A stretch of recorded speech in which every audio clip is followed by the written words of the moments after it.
अस्सलाम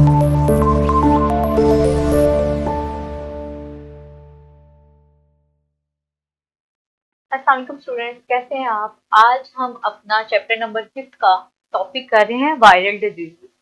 उसमें हम प्रीवियस लेक्चर में 4 जो है मेजर डिजीजेस को डिस्कस कर रहे थे। आज का हमारा टॉपिक है एड्स। बहुत इंपॉर्टेंट लॉन्ग क्वेश्चन है, इसको आप नोट कर लीजिए, लॉन्ग क्वेश्चन के हवाले से बहुत इंपॉर्टेंट है। सबसे पहले देखते हैं कि एड्स जो है AIDS, एड्स, इसका मतलब क्या है। ये बना है एक्वायर्ड इम्यून डेफिशिएंसी सिंड्रोम। ये आपने याद करना है, ये एमसीक्यू में आ सकता है कि एड्स स्टैंड फॉर क्या है, एक्वायर्ड इम्यून डेफिशिएंसी सिंड्रोम। इसके अंदर क्या होता है कि इम्यून सिस्टम की डेफिशिएंसी है, आपकी इम्यूनिटी जो है वीक हो जाती है। ये लफ्ज जो है एक्वायर्ड इम्यून डेफिशिएंसी सिंड्रोम, इससे पता चलता है कि इंसान का जो इम्यून सिस्टम है वो कोलैप्स कर जाता है, वीक हो जाता है। सबसे पहले तो देखते हैं कि ये वायरल डिजीज है, क्योंकि हम टॉपिक वो कर, ये वायरस से ट्रांसमिट होने वाली डिजीज है। तो जो वायरस इसको कॉज करता है उसको बोलते हैं HIV। एड्स को जो वायरस कॉज करता है उसको कहते हैं HIV, यानी कि human immune deficiency virus, HIV। MCQ के लिए इंपॉर्टेंट बात, ठीक है। वो वायरस जो एड्स कॉज करता है उसको HIV बोलते हैं। अब ये बीमारी जो है, इसकी स्पेसिफिक सिम्टम्स कोई नहीं है बजाते खुद। ये करती क्या है कि इम्यून सिस्टम को जाके वीक कर देती है। वो सेल्स जो इम्यून सिस्टम को बनाते हैं, ये जाके उल्टा इम्यून सेल्स पर जाके जो है ना अटैक कर देती है। जब इम्यूनिटी कोलैप्स करती है तो बंदे को कोई भी बीमारी होती है, नॉर्मल सी भी, वो उससे बच ही नहीं पाता, उससे सर्वाइव ही नहीं कर पाता और उसकी डेथ हो जाती है। इसको कहते हैं कि ये फेटल डिजीज है, यानी कि जानलेवा। जब किसी बंदे को एड्स हो जाए, आपने पढ़ा होगा अभी भी कि एड्स लाइलाज है, अभी तक एड्स के मुतालिक कोई ऐसी जो है कामयाब मेडिसिन नहीं बन सकी कि जो एड्स को क्योर कर सके। अब अगर हम बात करते हैं कि मोड ऑफ ट्रांसमिशन, यानी कि अगर एक पर्सन को एड्स हो गई है तो उससे कैसे किसी दूसरे पर्सन को फैल सकती है, यहाँ पे मैं पॉइंट डिस्कस करने जा रही हूँ।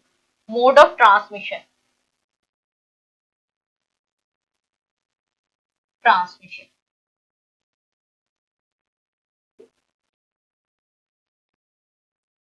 इसके मोड ऑफ ट्रांसमिशन की अगर हम बात करते हैं एड्स के, तो एड्स जो है अगर किसी शख्स को है तो उसके साथ बैठ के खाने पीने बात करने रहने से बिल्कुल भी नहीं फैलती।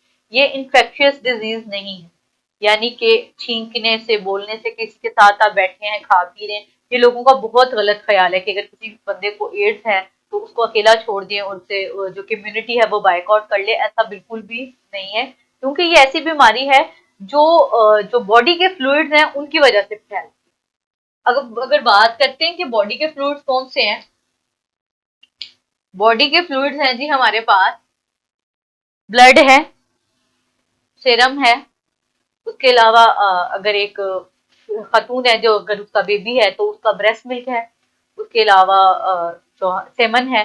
तो बहुत सारे जो भी बॉडी के फ्लूइड्स हैं, टीयर्स हैं, ये पसीना स्वेट है, और उसके अलावा जो भी बॉडी के हैं हमारे पास है, थूक, ये भी सलाइवा।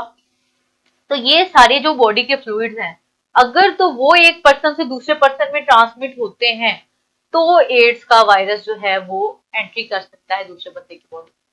तो सबसे पहली तो बात ये हुई कि ब्लड ट्रांसफ्यूजन, अगर एक बंदे का खून जिसको एड्स है किसी हेल्थी पर्सन को दिया जाए तो उसको एड्स हो सकती है। पहला पॉइंट तो आ गया blood transfusion. Mode of transmission है, इधर मैं साइड पे करके इधर बना देती हूँ आपके लिए। सबसे पहले तो पहला पॉइंट तो हो गया ब्लड ट्रांसफ्यूजन, ब्लड के थ्रू। अब देखें कि अगर पहले यूं होता था कि जो सिरिंजेस होती थी, अब तो फौरन ही सिरिंज को डिस्कार्ड कर दिया जाता है। तब सिरिंज को क्या करते थे कि स्टरलाइज करके दोबारा यूज कर ली जाती थी। ऐसे बहुत से वायरसेस और बैक्टीरिया थे जो ऐसे एक पर्सन से दूसरे पर्सन में ट्रांसमिट हो जाते थे। जब इस तरह की डिजीजेस का पता चला था तो ये बिल्कुल बैन कर दिया गया था कि सिरिंजेस जो है वो उसी टाइम तोड़ दी जाएंगी, सिरिंजेस से फैल सकता था। दूसरी बात ये है कि जो लोग बार्बर शॉप पे जो ब्लेड यूज होते हैं, अगर तो एक बंदे का ब्लेड है जिसे शेव हुई है और उसको उसके खून से वो कंटेमिनेट हो गया और दोबारा किसी दूसरे पर्सन को लगा दिए, तो ये भी बहुत बड़ा सोर्स है। ब्लेड्स हैं, सिरिंजेस हैं, ब्लड ट्रांसफ्यूजन है, जब भी कभी किसी का ब्लड किसी दूसरे बंदे को दिया जाता है तो उसके सारे बेसिक टेस्ट करवाए जाते हैं कि इसको कोई बड़ी बीमारी तो नहीं आया, कि ये बंदा हेल्थी पर्सन है कि नहीं, ब्लड जो है वो नहीं इस काबिल। दूसरा ये है कि एक बच्चे को अपनी माँ से भी, अगर माँ को एड्स है तो बच्चे को भी एड्स हो सकती है। एक तो ये कि वो जब उसका गेस्टेशन पीरियड था उस दौरान में उसके बॉडी के अंदर वायरस आ गया, और दूसरा ये है कि ब्रेस्ट फीडिंग के दौरान हो सकती है, जो है पार्टनर्स हैं उनको आपस में हो सकती है, क्योंकि बॉडी के जो फ्लूइड्स हैं उसकी ट्रांसमिशन की वजह से इसको मतलब पार्टनर्स को, हस्बैंड वाइफ को, बच्चे को माँ से, ये इस तरह के रिलेशन हैं जिसके अंदर चांसेस बहुत ज्यादा हैं एड्स के होने के। अगर सिम्टम्स की बात की जाए तो माइनर फ्लू जो है वो थोड़ा सा होता है, मतलब सिम्टम्स वो जल्दी शो नहीं होते, काफी साल महीनों बाद सिम्टम्स शो होते हैं। इतनी अजीबो गरीब सी बीमारी है कि फौरन से सिम्टम्स भी शो नहीं होते। माइनर फ्लू होता है और बंदा रिकवर कर जाता है। और कहा जाता है कि जब एक बार सिम्टम्स बिल्कुल अच्छी तरह से शो हो जाते हैं तो उसके 2 साल के अंदर बंदे की डेथ हो जाती है। आपकी बुक में मेंशन भी है 2 इयर्स का टाइम, कि जब सिम्टम्स शो हो जाएं तो 2 साल के अंदर बंदे की डेथ हो जाती है। अब यह देखें कि हमारे पास जो उसके सिम्टम्स हैं, रैपिड लॉस है वेट का, loose motion, fever, cough and pneumonia. बंदे को समझ नहीं आती कि उसका वेट गिरने लग जाता है, बहुत तेजी से उसका वेट कम होने लग जाता है। उसके अलावा लूज मोशन की कंडीशन है, यानी कि जो बॉडी में बैलेंस है आयंस का, पानी का, वो बिल्कुल खराब हो जाता है। फीवर, कफिंग, नमूनिया, तो यानी कि इस तरह की बीमारियां कि बंदा क्योर ही नहीं कर पा रहा होता। इर्द गिर्द इन्वायरमेंट से भी उसको बहुत सारी बीमारियां अटैक कर रही होती हैं और वो उनको क्योर नहीं कर पा रहा होता, और इससे क्या होता है कि वो अल्टीमेटली उसकी डेथ हो जाती है। एड्स का अभी भी कोई इलाज नहीं है। इसकी प्रिवेंशन बहुत ज्यादा इंपॉर्टेंट है कि इससे कैसे बचा जा सके। प्रिवेंशन में सबसे इम्पोर्टेंट बात यह है कि जो ब्लड ट्रांसफ्यूजन है या लिक्विड बॉडी का कोई भी फ्लूइड है उसके ट्रांसफ्यूजन को ध्यान में रखा जाए।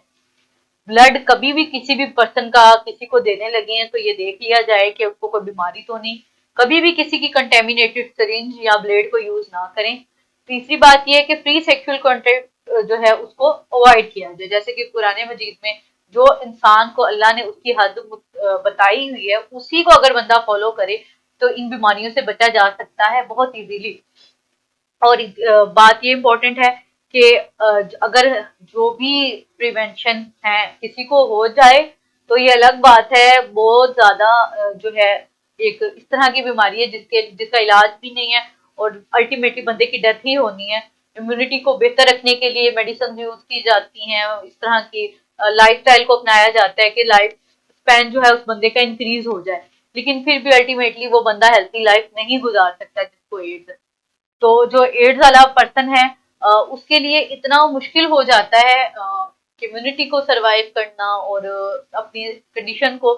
तो इस बीमारी से बचने की जो है कि एक तो ये कि आप जो कुरान ने आपको लिमिट्स बताई आप उसमें रहकर अपनी जिंदगी गुजारें, और इस तरह के जो भी कंटेमिनेटेड चीजें हैं, खासकर जो लेबोरेटरी में काम करने वाले लोग हैं उनको बाय चांस कभी कोई सुई या ऐसी कोई चीज, बॉडी पे कोई स्कार था, जख्म था, तो उनको बहुत एहतियात से काम करना पड़ता है। और उनके मुसलसल जो लेबोरेटरी में काम करने वाले लोग हैं मुसलसल उनके टेस्ट वगैरह भी रेगुलर इंटरवल्स पे होते रहते हैं कि आया कि कोई बीमारी, क्योंकि वो इन्वायरमेंट में होते हैं ना, उनके पास आया ही सैंपल किसी ऐसे बंदे का है जो बीमार था, तो उन्होंने उसको तो उनके टेस्ट वगैरह करवाए जाते हैं। एड्स का टॉपिक जो है इसके सिम्टम्स और जो इसके ये मोड ऑफ एक्शन, मैंने यहाँ पे ब्लड था, फ्लूइड्स थे बॉडी के, ब्लड फ्लूइड्स, और उसके अलावा था मदर मिल्क। ये आपने पॉइंट्स बना के लिखे। जब टॉपिक आएगा तो आपने पहले इसका स्टैंड फॉर जो है एक्वायर्ड इम्यून डेफिशिएंसी सिंड्रोम लिख के उसके सिम्टम्स, उसके मोड ऑफ एक्शन और उसके अलावा उसके प्रिवेंशन बहुत इंपॉर्टेंट है टॉपिक बना के, जैसे मैंने आपको लैंग्वेज बताए हैं 2-3 पॉइंट तो आपने लिखने हैं, आपका लॉन्ग क्वेश्चन बहुत अच्छा अटेम्प्ट हो जाएगा। तो स्टूडेंट्स यहाँ पे हमारा ये टॉपिक खत्म होता है एड्स का। अभी वायरल डिजीजेज और भी हैं वो हम नेक्स्ट में उसको डिस्कस करेंगे। मुझे उम्मीद है आपको बहुत अच्छी समझ आई होगी। अल्लाह हाफिज स्टूडेंट्स।